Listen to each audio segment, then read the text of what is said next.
Combat Thoughts. I'm Robbie. I'm Lee. And I'm Alex.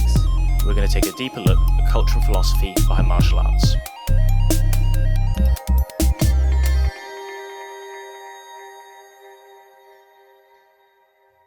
So this came to me. So for kind of peer behind the curtain for the listeners, Robbie put in the group chat what we're chatting about this week. And I was on my run and I was thinking about it while I was running. And for maybe the last 3, 4, 5 episodes, we keep mentioning how BJJ is not accepted by the masses. And it's like, it's not as big as like MMA. It's not taken off. Nobody gives a shit about it to relative degrees like MMA. And my kind of question I want to pose to you guys and kind of get your opinion on it is there a format that can be taken to the mainstream? Is there a format that works? Is there one that takes off? Or is it more that there's not a UFC, there's not a promotion body pumping shed loads of money into kind of promoting the stories? Because there's some really fucking cool people in the BJJ world who, once you know, their stories are so interesting, but nobody tells that story terribly well.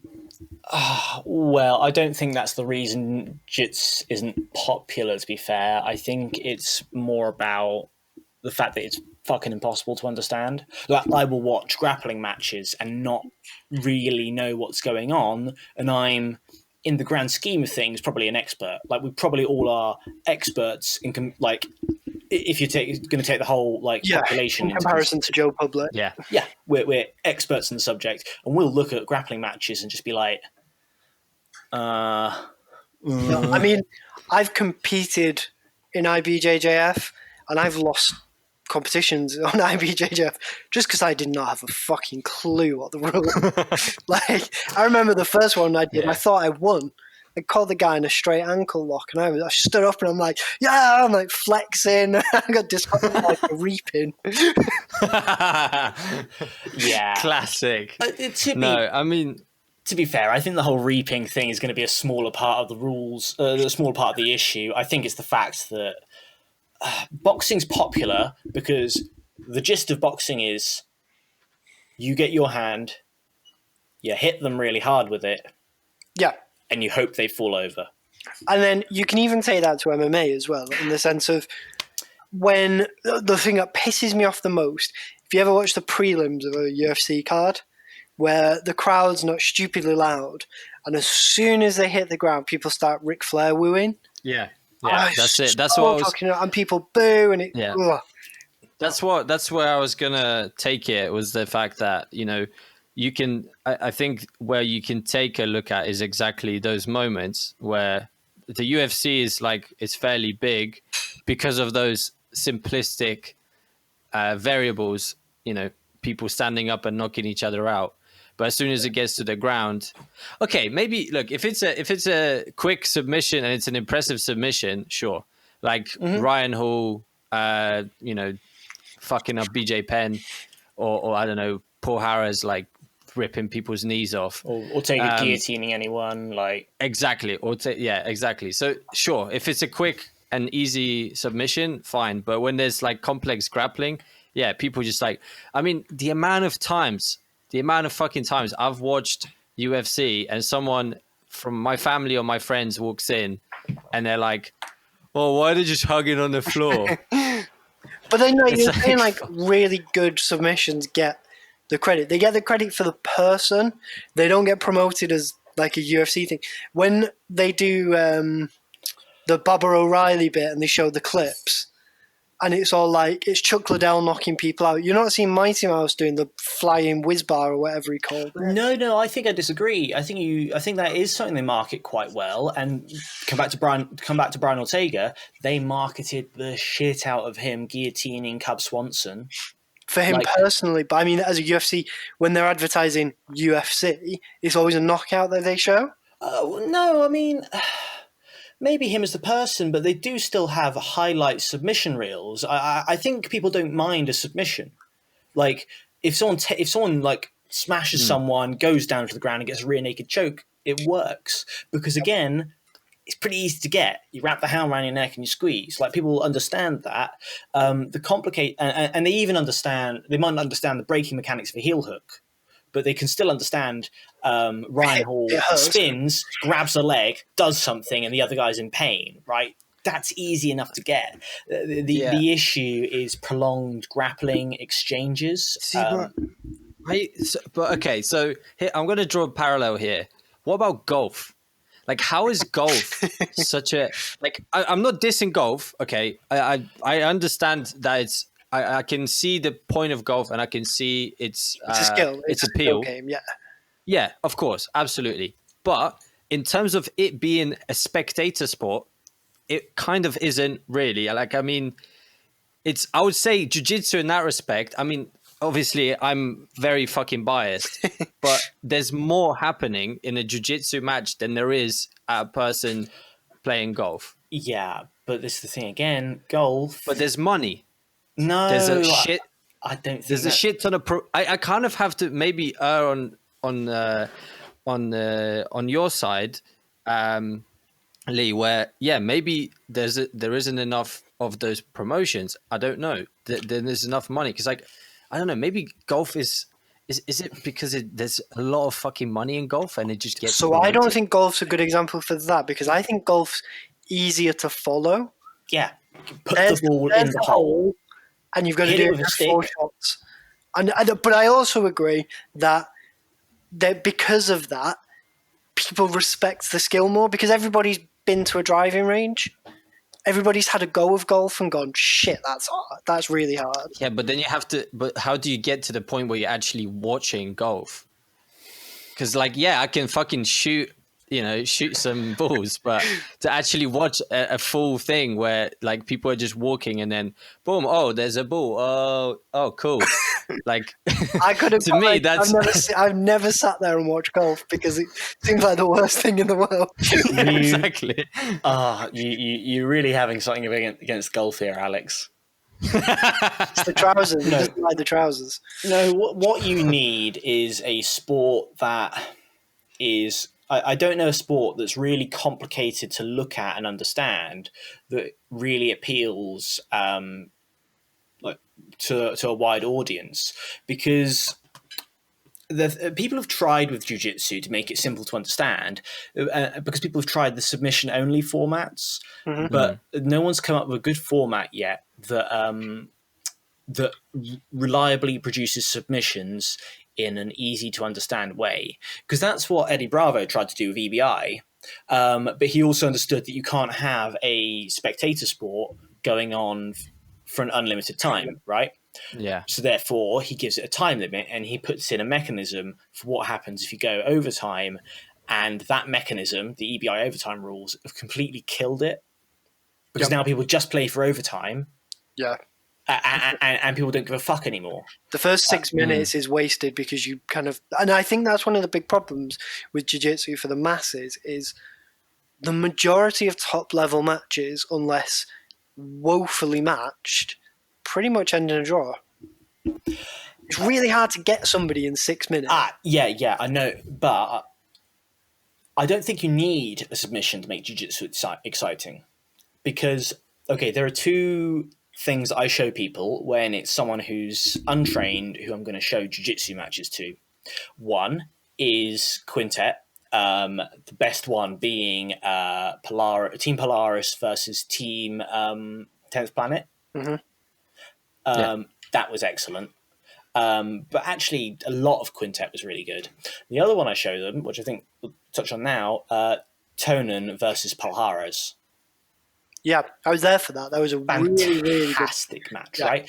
And people like it. People watch it, and they might not understand the intricacies, but I'll tell you the difference there is that it's a really dynamic match, right? Like when Palhares went he suplexes Tonen at some point. Easy to understand. Tonen's trying to jump on his back. Easy to understand. Even the leg locks, right? They were a little funny to watch, probably for people who aren't educated, but you can still get them. But there's no long. Yeah, but there's no prolonged periods of really subtle movement. Which is why I think judo, for example, very similar sport to Ju-Jitsu in a lot of ways.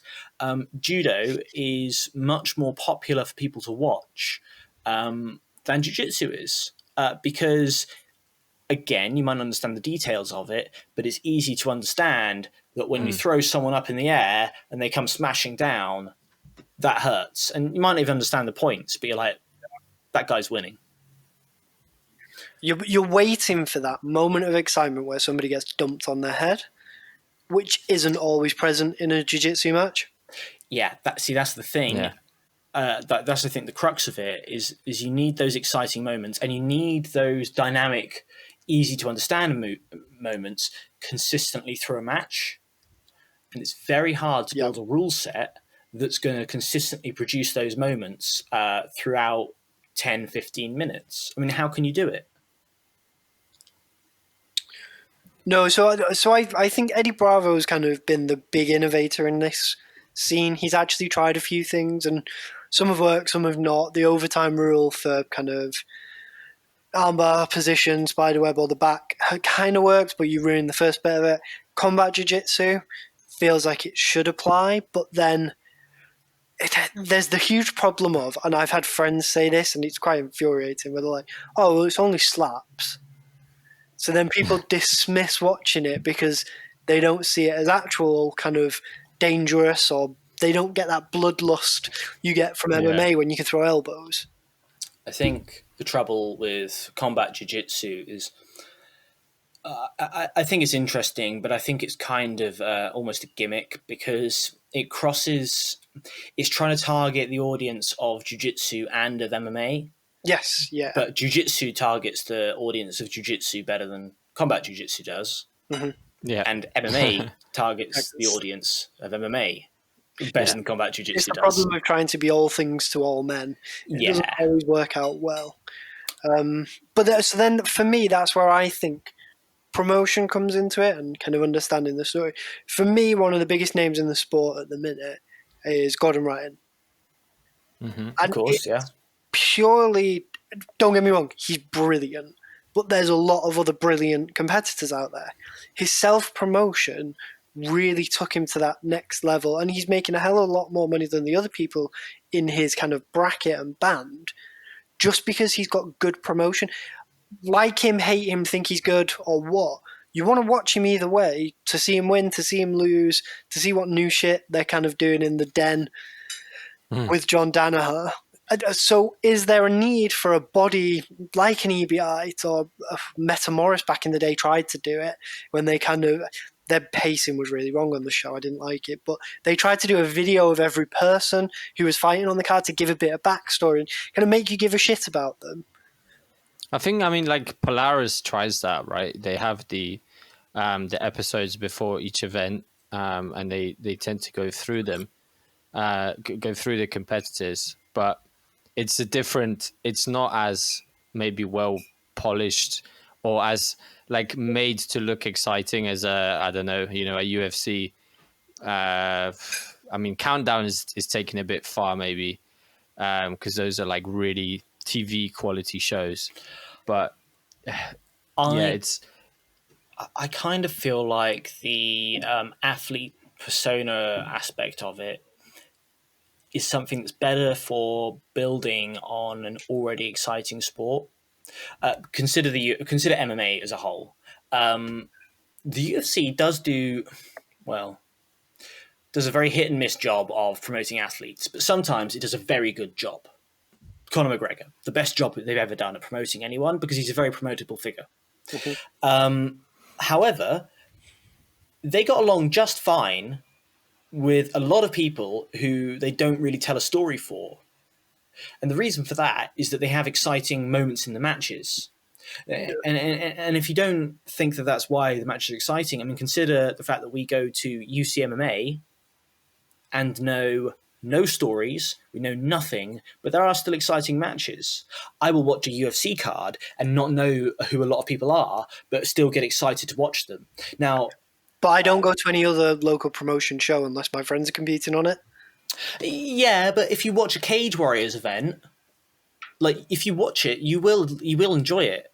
You might not Mm. get round to watching it, and I do understand your point is that the characters draw more people in, but I think that's more of a something to build on an already exciting base, which you have with MMA and the MMA rule set. Yeah, so I get what you mean. You can build people up as much as you want, but if there's no entertaining end product, then you're going to get people's eyes on it once. Yeah, yes. And you can get them in, you can spend a shitload of money building them up to it. This is going to be the most exciting jiu-jitsu match in the world. And you've got a 6-minute gi match under IBJJF rules, and you're never going to see anybody ever again. I mean, can we at least agree on the fact, or yeah, I don't know. Do you think gi matches could be made exciting? Do you think? I mean, the squads, the Polaris squads, that was fucking awesome. Like, I genuinely watched it and I was like, whoa, that was better than the no-gi one. Yeah, that was fun.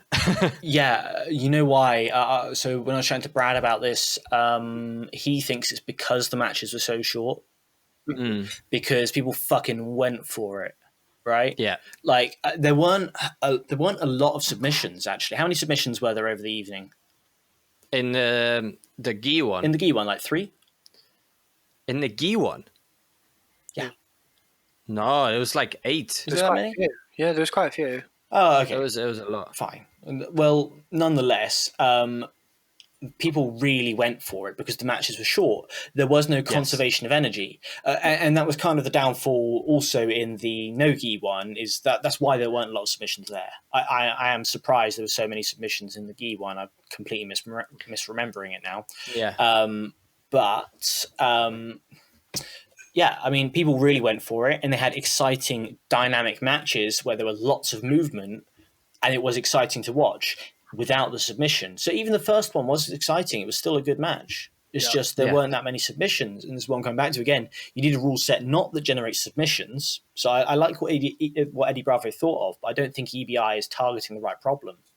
It's not about creating submissions. It's about creating a visual spectacle, like judo.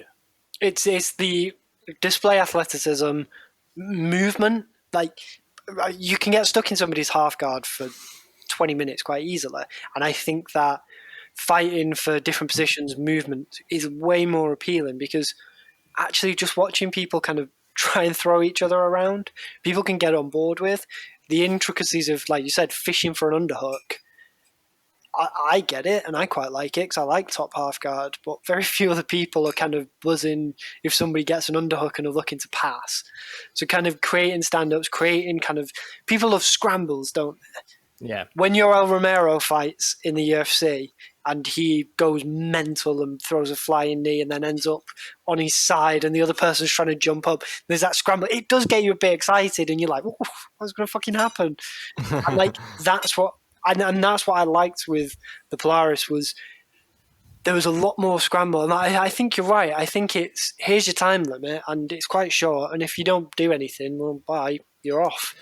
I think the other thing with the squads is that there's no pressure for you as an individual, which to me adds a lot because if you have a match and you're the individual person, responsible for your own performance, you're going to be much more thoughtful of your actions in that match because you don't have, like, obviously if you're if say in the squads you have a match, it's the last match and it's like 1-1.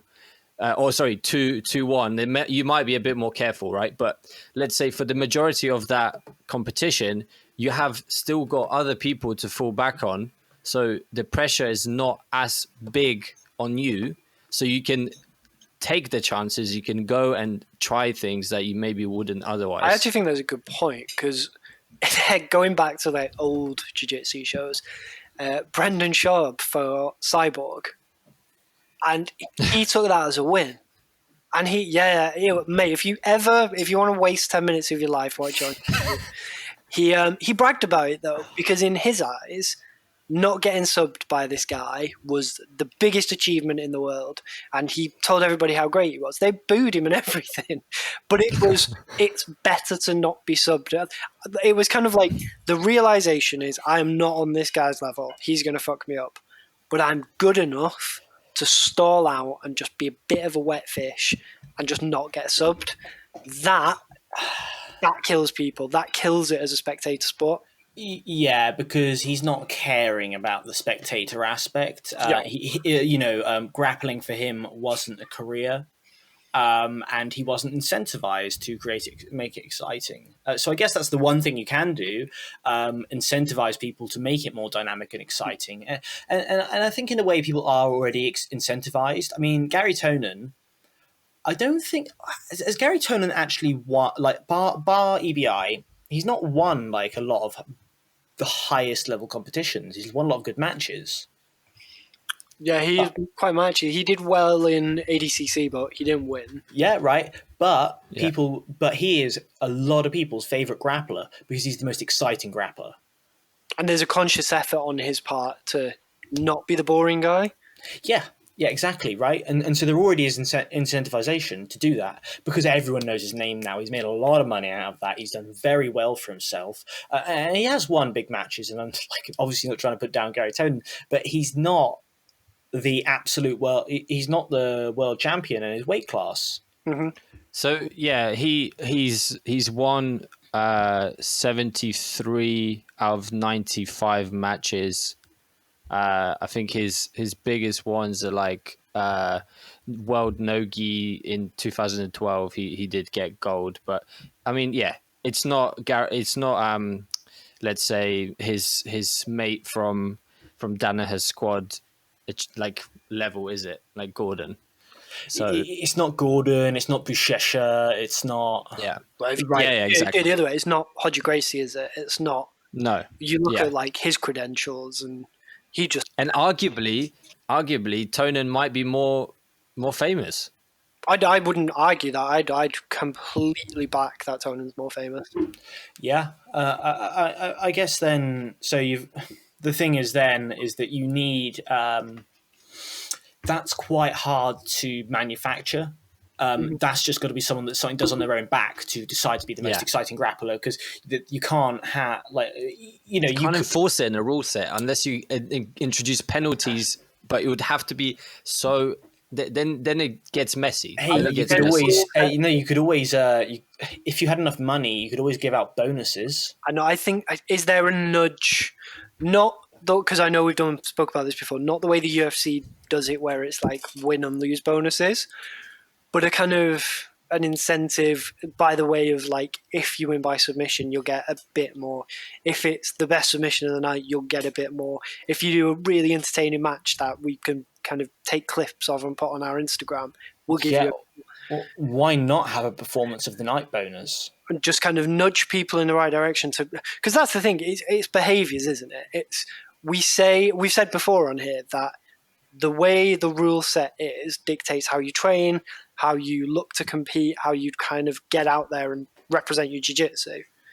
If the game is get a takedown and stall, and then you get gold medals and you get to say you're a world champ, great. That's what I'll train. I'll do takedowns and I'll win. The other side of it is if we start pushing people, you're going to make the most money. You're going to get the most Instagram followers. You're going to get the most sponsorships by maybe not winning every match, but you kind of sub 3 and 5, you'll make way more money than you just do take down and stall. Do we push people that way? Then do we sell that? Do we then promote the person as, look at this cool redneck who lives in the woods? What Bryce Mitchell? Yeah, lives in the woods. Kind of. What does he do? Terry's ball sack or something? Yeah, hunts Democrats in his spare time. Yeah, the UFC pumped up him. I wasn't that hyped on him. I didn't know much about him, but I knew his ball tear story because the UFC were like, we're promoting this redneck. Oh, well, I guess that explains the personal aspect, and yeah, you could build on the excitement with the individual. The point I was trying to get to is his jiu-jitsu is entertaining enough that you watch it and you think, oh wow, this is good. Like I like watching this. His fight with Feely was great, and then you go, now I can market the person, because the promotion money I spend on him then equates to something meaningful when he competes. You're not wasting it on a takedown and a stall. He's going to be exciting. He's going to look for the heel hook. And you incentivize Yeah. that early. Yeah, I mean, there's two bits to that. Then there's one is directly rewarding aspects on the night, having performance bonus, having whatever. And the other part is that if you're a repeated promotion, if you're going to keep putting on shows and you let people know that if you're more exciting, you're going to come back, then yeah, people are again going to be incentivized to be more exciting. It's that job security side of it. And I think Polaris do a good job at this. You see a lot of the same people coming back who maybe lost 2 in a row, lost last time, but they actually had a really good fight, and they bring them back. They've got to the point now, after years of doing it, where they've got a good stable of competitors that you get excited about watching the show, because 90% of the people on there are going to have a good go at it. I think Jiu-Jitsu is interesting in that you actually could have people who are not, on a winning streak or have kind of riding a wave, losing and winning, and it still being, a viable thing. Like to me, it's more about the excitement than, like, I don't really necessarily care if someone's like a champion, Polaris champion or whatever, to be honest. I'm more interested in, like, is it like a dynamic, an interesting match? It's, I guess it's a bit different to other sports like MMA, where that seems to play more of a role. I think Jiu-Jitsu has a good thing with that, where you like people for their specialism. So somebody's great at arm bars, somebody's great at leg locks. So a lot of the Danaher guys, you want to watch them win, lose. You kind of don't care, but you want to see how they transition from 50-50 guard now. What new shit are they doing? How are they setting up the heel hooks? And you focus on people's specialism that you want to watch. At the minute, it tends to be really heavily leg lock focused. But then back in the day, you're kind of like, right, who's great at arm bars? Can I kind of learn some shit from them? But then is that from me because I train perspective and I kind of want to learn something? Are the people in the masses is that going to appease them? Yeah, I mean, part of the trouble is that practical jiu-jitsu isn't always exciting jiu-jitsu, and people don't get into jiu-jitsu to be a star. People already in jiu-jitsu decide they want to be a star and then become exciting. It's more that way around. I think the trouble is that a lot of practical jiu-jitsu is about holding someone down, keeping them still, progressing your position really slowly, which is why we see so much boring jiu-jitsu, because it's what wins a lot of competitions. Especially the ones that aren't spectator-based, because we're talking about two very different competitions. We have been focusing on shows, naturally, because we're talking about the spectator aspect, but most jiu-jitsu competitions are tournaments. Right. And boring jiu-jitsu wins tournaments a lot of the time. There are exciting moments. Hickson Gracie's favourite status of you go from 1 to 2, you go from 2 to 3, you never go back from 2 to 1. It's kind of, that always resonated with me in competitions, was be really boring, get the underhook and just stay there. Right. And that's the thing. We have making jiu-jitsu exciting isn't actually the way to get more people into jiu-jitsu, and it's not the way to become good at jiu-jitsu. The way to become good at jiu-jitsu is to train it in the classroom and test it in competition. Shows are a way for people who already do jiu-jitsu to make more money, and for people who do jiu-jitsu to be entertained by watching jiu-jitsu. If I may, sorry, interject there. I would like to see more people who already train jiu-jitsu, because I actually think jiu-jitsu is kind of on a high right now. Obviously COVID fucked everything up, but there are a lot of people training jiu-jitsu, but I think there's not a big convergence of them then watching shows. Yeah. because I feel like there are a lot of people training it at the moment. It's become definitely a more popular sport than, I would say, Thai boxing for sure. That's the And punch in the face element, though, isn't it? People don't want to enter a sport where you're true. But that aside, like, I think that we need to somehow converge these people who already train into watching the sport. Yeah, and I think that's where we come back to needing a rule set that specifically encourages dynamic movement, because you can't just hope that people are going to be exciting, because it's not necessarily practical. Which is where I think, I honestly think the quintet rule set does this perfectly. The reason it does it is that it creates horrible mismatches. Yeah. Yes. Right? Yes. And when you create horrible mismatches, you get Dan Strauss guillotining the fuck out of someone who's half his size, right? and it's fantastic. It's fantastic to watch, and it's practical, and there's nothing wrong with that. But it's not necessarily fair on the small guy, but sacrificed to making an exciting event. But I really like that style where you have a weight limit for your team. And do you do 5 middleweights? Do you do 2 heavier? And I think it's great as well. It's awesome. And the other I think it's weird. Jiu-Jitsu is actually really good as a team sport. Yeah. No one thought it would be, but the past few years, it's blown up. And the other thing about the team aspect is that if we're talking about practical, realistic jiu-jitsu, it's about self-defense, and it's about fighting anyone who may not necessarily be in your weight limit. Yeah. So it's quite good in a way, because suddenly there's a good incentive to train against people of all different sizes, not just for the realistic aspect, but now for the competition aspect as well. I don't know if that's going to make jiu-jitsu more exciting. I just think it's kind of interesting. But also, if you do it that way as well, where you get those horrible mismatches, that's where you get your promos as well. You get your Dan Strauss guillotining the shit out of someone half the size of him. That's a promo. You get or the opposite, like someone small, like submitting a big dude, right? Because that has happened in Quintet as well, I think. Yeah, you get Ryan Hall heel hooking someone 4 times his size, and you go, shit, heel hooks are amazing. Gio Martinez guillotining Haisam Reader. One of the best moments.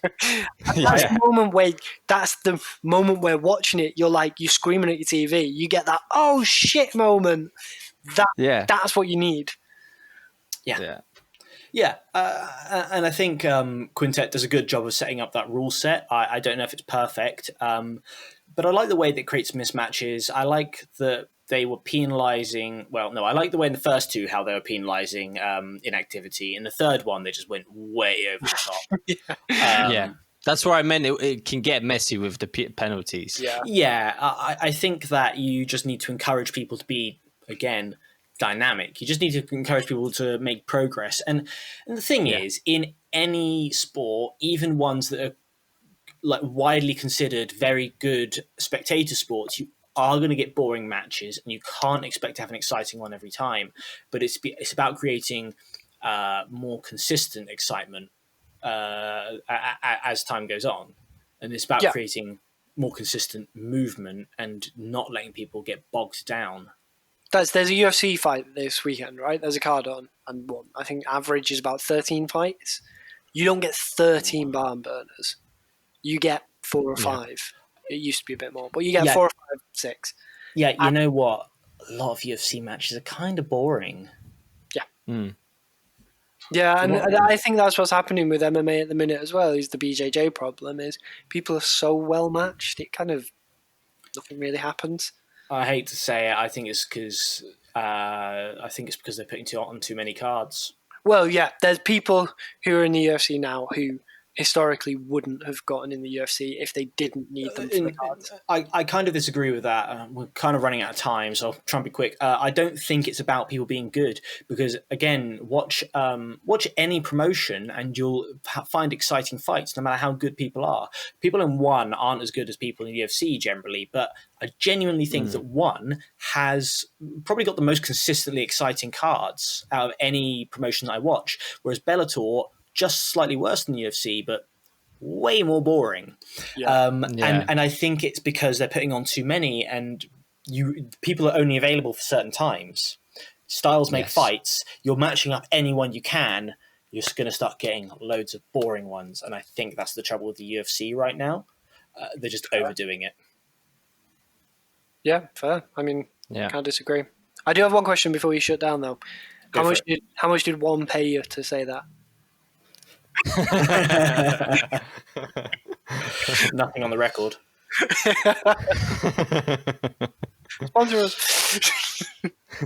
Nice one. So we come to no apart from again, we've not finished it with a real conclusion. Team squads. I think That's for me, mismatches, movement. But I love Quintet with loads of mismatches. Make it a bit crazier. Everybody loves a freak show. We hope you enjoyed that episode. If you did, please consider subscribing to the podcast and checking us out on YouTube, Facebook and Instagram under the name Combat Thoughts. We'll see you next time.